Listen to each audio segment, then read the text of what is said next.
ಇಷ್ಟೆಲ್ಲ ಬೆಳವಣಿಗೆಗೆ ಮೂಲವಾಗಿ ಒಂದು ಟ್ವಿಸ್ಟ್ ಅನ್ನ ಕೊಟ್ಟಿರುವಂತ ಸತೀಶ್ ಜಾರಕಿಹೊಳಿ ಅವರು ಏನ್ ಹೇಳ್ತಾರೆ? ನನ್ನ ಹೇಳಿಕೆ ಆಕ್ಷೇಪಿಸುವಂತೆ ಇಲ್ಲ, ಯಾರು ನೋವಾಗುವ ತೊಂದರೆ ಕೊಡುವಂತ ಹೇಳಿಕೆ ಅಲ್ಲ ಇದು. ನಿನ್ನೆ ನಾನು ಹೇಳಿದ್ದೇ ಬೇರೆ, ಪ್ರಸಾರವಾಗಿದ್ದು ಬೇರೆ ಅಂತಾರೆ.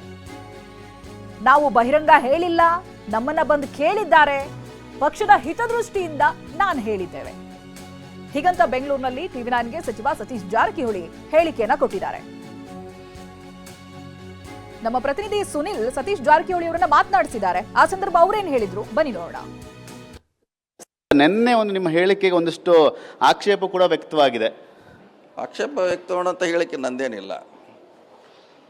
ಯಾರೂ ನೋವಾಗುವಂಥದ್ದು ತೊಂದರೆ ಕೊಡುವಂಥ ನನ್ನ ಹೇಳಿಕೆ ಯಾವುದೂ ಇಲ್ಲ. ಹಿಂದೂ ಕೂಡ ಕೊಟ್ಟಿಲ್ಲ, ನಾನು ಮುಂದೂ ಕೂಡ ಕೊಡೋಲ್ಲ.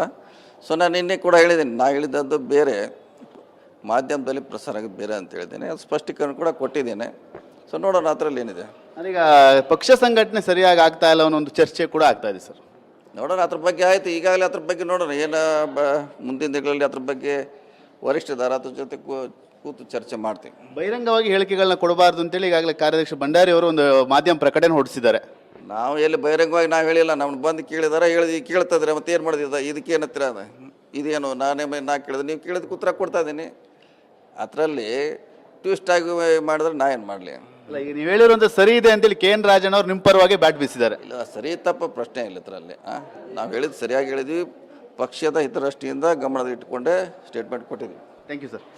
ಇದಿಷ್ಟು ಹಿರಿಯ ಸಚಿವರಂತ ಸತೀಶ್ ಜಾರಕಿಹೊಳಿ ಅವರ ಮಾತು.